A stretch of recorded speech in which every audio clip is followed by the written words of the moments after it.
আপনারা জানেন আজকে যে প্রোগ্রামটা হচ্ছে এটা বাংলাদেশের সেই গণ অভ্যুত্থানের যে রেশটা এখন আমাদের মধ্যে রয়ে গিয়েছে। আজকের এই প্রোগ্রামে উপস্থিত আছেন অনেকে এনসিপি সিনিয়র নেতৃবৃন্দ উপস্থিত আছেন যারা জেল থেকে এসেছেন এবং আরেকটা জেলে তারা এসেছেন। বাংলাদেশেও কিন্তু একটা জেল হতে যাচ্ছে। এক জেল থেকে আমরা মুক্তি পেয়েছি, আরেক জেলের মধ্যে আমরা যাচ্ছি। তো নতুন জেলে আপনাদেরকে স্বাগত জানাচ্ছি। আমরা ইনশাল্লাহ আমরা এখানে 18 কোটি মানুষের বড় একটি জেলের মধ্যে রয়েছি। এই জেল থেকে মুক্তির জন্য আমাদের আগামীর লড়াইটা আরো দ্বিগুণ করতে হবে। প্রিয় সাংবাদিক ভাইরা, আপনারা যারা জেলে ছিলেন আপনাদের জন্য অনেকে দোয়া করেছে, অনেকে প্রার্থনা করেছে। বিশেষত ডক্টর ইউনূস স্যার এটা নিয়ে খুবই সিরিয়াস ছিলেন, অনেক উপদেষ্টাও কাজ করেছেন, আমরা তাদেরকে ধন্যবাদ জানাচ্ছি। সাথে সাথে আপনারা খুবই লাকি পারসন, আপনাদের বিশেষত যারা ওয়াইফ ছিল তারা আপনাদের উপরে হাল ছাড়ে নাই।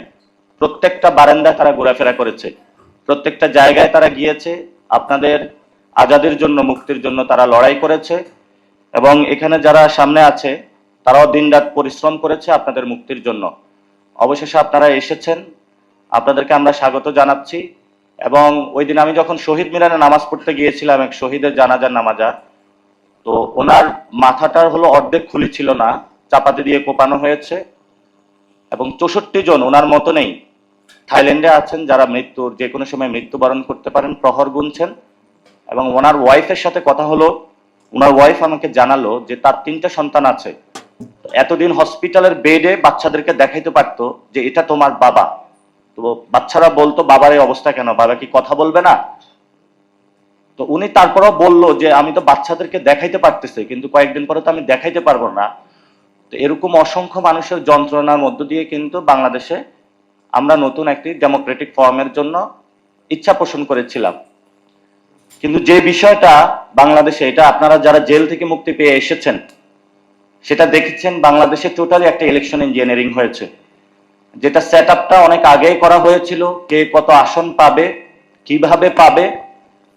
আমার যে ব্যক্তিগত এক্সপিরিয়েন্স সেটা হলো, কেন্দ্র পরিদর্শনে গিয়েছিলাম, মাথায় এসে ঘুষি দিছে, বিভিন্ন জায়গায় বাধাগ্রস্ত সৃষ্টি করেছে আমাকে।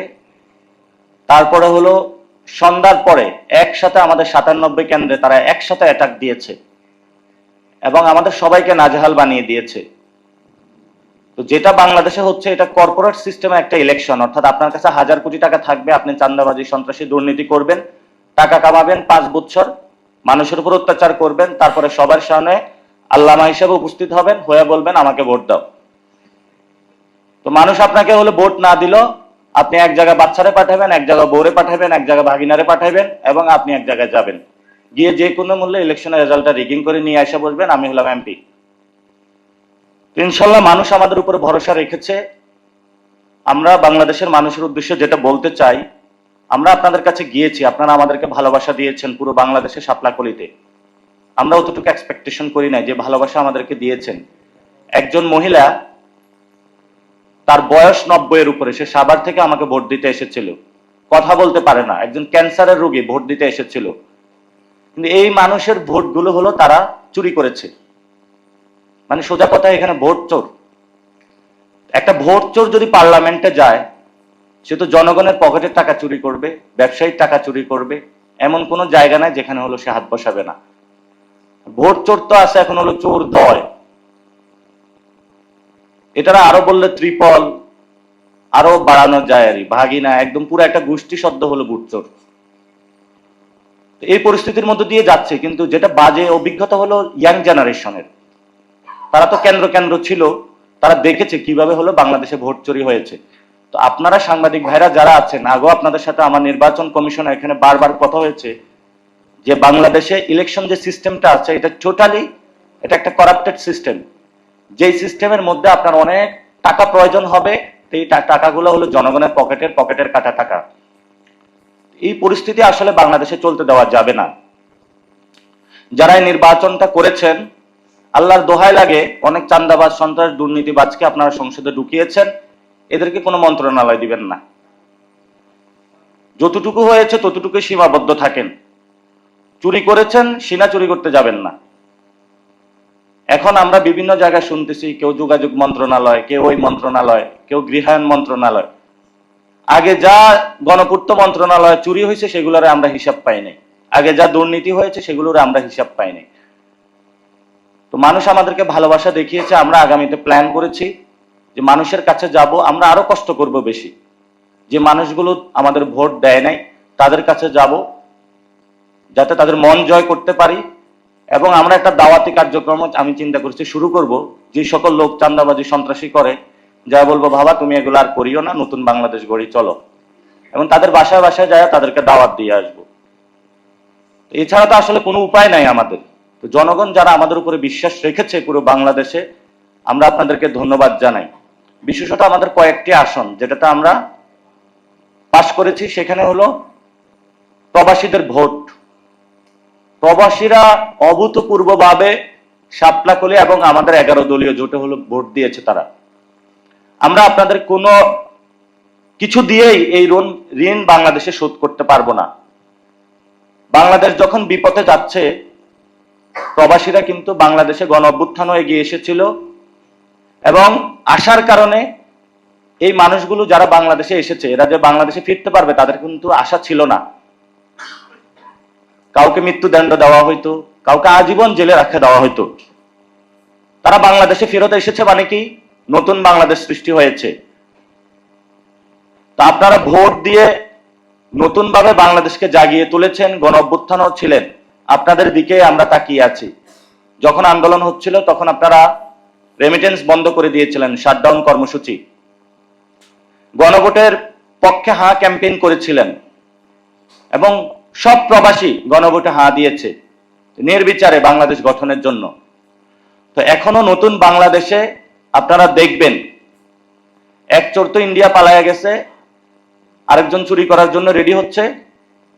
এই চোরদেরকে কিভাবে চুরি থেকে ঠেকানো যায়, আমাদেরকে সবাইকে একটু সজাগ থাকতে হবে। এখন নতুন করে কুসুম কুসুম প্রেম হয়েছে, এই যে আপনারা দেখছেন বিরোধী দলীয় বাসায় হলো একটু যাওয়া আসা করতেছে, কিন্তু বিরোধী দলীয় যাওয়ার আগে এটা জনগণের কাছে যাওয়া উচিত, এবং এটা প্রতিশ্রুতি করা উচিত যে আমরা এবার ইঞ্জিনিয়ারিং করেছি আর করব না, আমাদেরকে বাংলাদেশে আপনারা ক্ষমা করে দেন। এবং এই যারা দুর্নীতি সন্ত্রাস চাঁদাবাজি সংসদে আমার ভুলের কারণে চলে এসেছে, আমি এদেরকে কোনো মন্ত্রণালয় দিব না, এবং এদের কোনো পাপের শাস্তি আমি ভোগ করতে রাজি নই। বাংলাদেশে কয়েকটি গুরুত্বপূর্ণ বিষয় রয়ে গিয়েছে, যেমন সংস্কার। আগে যখন আমরা একটু মাঠে কথা বলতাম আপনাদের সামনে যে ইলেকশন ঠেকাইতে চাই, তো এতদিনে তো আমরা মরিয়া প্রমাণ করিলাম বাংলাদেশে আমরা ইলেকশনে করতে চাই, সংস্কারও করতে চাই। এটা তো অ্যাটলিস্ট এখন আপনাদের বিশ্বাস করা উচিত। এবং এই সংস্কারের জন্য আপনারা কোনো প্রক্রিয়া যদি ভণ্ডুল করেন, সেটা কিন্তু বাংলাদেশের মানুষ বসে থাকবে না। এবং আমরা আহ্বান জানাবো, সংসদে শপথ হতে যাচ্ছে, তো চোর বাটপাররা অনেকগুলাই কিন্তু শপথে হলো নিয়ে ফেলবে, এদেরকে অ্যাকাউন্টেবল করার জন্য আপার হাউস প্রয়োজন। আপার হাউসটা যদি সকলে একসাথে নিতে পারতো, এটা বাংলাদেশে ভালো হতো। এবং আমাদের জায়গা থেকে আমরা বলতে চাই, লোয়ার হাউস এবং আপার হাউস এখন বলবে এটা যে সংসদে রেটিফাই পরে করে নেন না, রেটিফাই তো অনেক কিছু করতে হবে। তো সেই জায়গা থেকে আমরা বলবো যে সংসদে আপার হাউস এবং লোয়ার হাউস একসাথে করা যায় কিনা, এবং দয়া করে আপনারা উচ্চ কক্ষে বিএনপি এবং জামায়াত, এনসিপি, আমরা সবাই এই প্রতিজ্ঞায় আসি, যারা সংস্কার বুঝে না, যারা সংস্কার বন্ডুল করতে চায়, তাদেরকে ওইখানে জনগণের ট্যাক্সের টাকা দিয়ে পাঠানোর দরকার নাই। একটা গাড়ি পাবে, আপার হাউসে বসবে, বসে একটু লাক্সারি, যে ঠিক আছে একটু চুরি টুরি করলাম, এখন একটু বিশ্রাম নেই, চুরিতে সহযোগিতা করছি এই হিসাবে আমাকে আপার হাউসে পাঠাইছে, আমি একটু বিশ্রাম নেই। এই ধরনের জনগণের ট্যাক্সের টাকা দিয়ে এটা করা যাবে না। আরেকটা হলো হাসিনার বিচার। আমরা শুনতে পাচ্ছি শপথ অনুষ্ঠানে অনেকে আসছেন, ভালো কথা আসছেন, ডিপ্লোম্যাটিক রিলেশন থাকবে, কিন্তু হাসিনার বিচারের কি খবর, এ বিষয়ে আমরা এই পর্যন্ত কোনো বক্তব্য দেখলাম না। তো এটা যদি ভোটের মাধ্যমে হাসিনা যদি ফাঁসির দণ্ড থেকে নিস্তার পেতে চায়, যে আমরা বিএনপিকে কিছু ভোট দিয়েছি, দফারফা হয়েছে, আমি বিচার থেকে মুক্তি পাবো, এই চিন্তা আপনারা করবেন না। তাহলে হাসিনা এবং আপনাদের দুইটাই একসাথে হলো বাজে পরিস্থিতি আপনাদের হবে। আরেকটা নাকি চিন্তা করতেছে যে এনসিপির পোলাপাইন বেশি বাড়তেছে, এদেরকে আওয়ামী লীগ লেলাইয়া দিতে হবে অফিস খুলে, বিএনপির দরকার কি, আমরা এখন রিল্যাক্স মোড থাকি, আওয়ামী লীগের লেলায়া দিতে হবে। আওয়ামী লীগ যারা লেলায়া দিবে তাদেরকে আমরা আগে ধরবো, এবং বাংলাদেশে কোনো গৃহযুদ্ধের পরিস্থিতি সৃষ্টি করবেন না। আওয়ামী লীগের বিচার হতে হবে বাংলাদেশে, সংস্কার হতে হবে, এবং নির্বাচন যে প্রক্রিয়া হয়েছে, যে ভোট চুরি হয়েছে, জনগণের কাছে তাদেরকে ক্ষমা চাইতে হবে।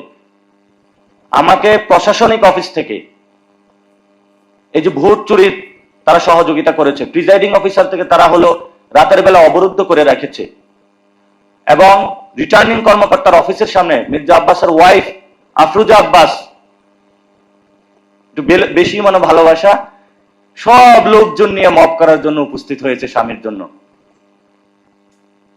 এটা কি আসলে কোনো নির্বাচন? যে মানুষগুলা ভোট দিয়েছে সে মানুষগুলার আপনি ভোট চুরি করেছেন, এটা তো নতুন বাংলাদেশ আসলে হতে পারে না। আমরা আবারও ধন্যবাদ জানাই প্রবাসী ভাইদেরকে, এবং যারা আজকে প্রবাস থেকে জেল থেকে ফেরত এসেছেন। আমাদের থেমে থাকলে হবে না, আপনারা এক জেল থেকে এসেছেন আর বড় জেলে এসেছেন।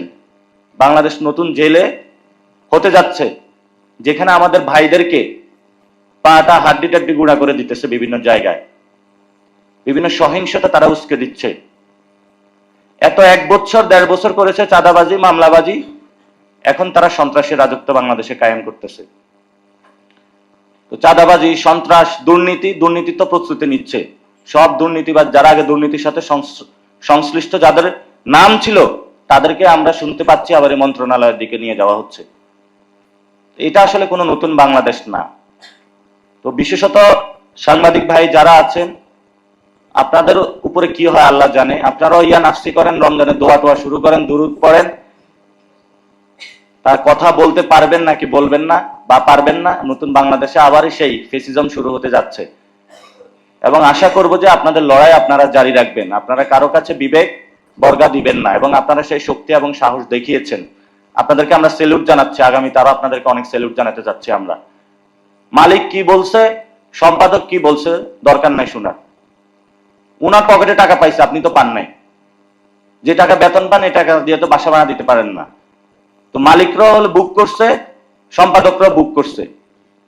তাহলে আপনিও বলেন, ওই যে দানের শেষে হলো টাকা খাইয়া অনেকে শাপলাকুলিতে অথবা দাঁড়ি পাল্লা অনেকে বলছিল নাকি ভোট দিবে, আপনিও বলেন যে মালিকরে বলবেন আমাদের পকেটেও কিছু দেন, তারপরে তো কিছু অংশ টাকা আসবে দুর্নীতিবাজ মানুষের পকেটের টাকা। এই জন্য আমরা বলবো, নতুন বাংলাদেশের সাংবাদিকদের স্বাধীনতা কেড়ে নেওয়া যাবে না, তাদের মোবাইল কেড়ে নেওয়া যাবে না, কোনো প্রাণীকে লাথি মারা যাবে না। আমরা এগুলার বিরুদ্ধে শক্তিশালী ইনশাআল্লাহ ভাবে দাঁড়াবো, এবং প্রবাসী ভাইদের সাথে এনসিপি আছে, থাকবে, ওনাদেরকে নিয়েই আমরা নতুন বাংলাদেশের পথযাত্রা ইনশাআল্লাহ এগিয়ে যাব। সবাই ভালো থাকবেন, দোয়া করবেন। রমজানে মসজিদে মসজিদে তারাবিতে দেখা হবে। হ্যাঁ, একটু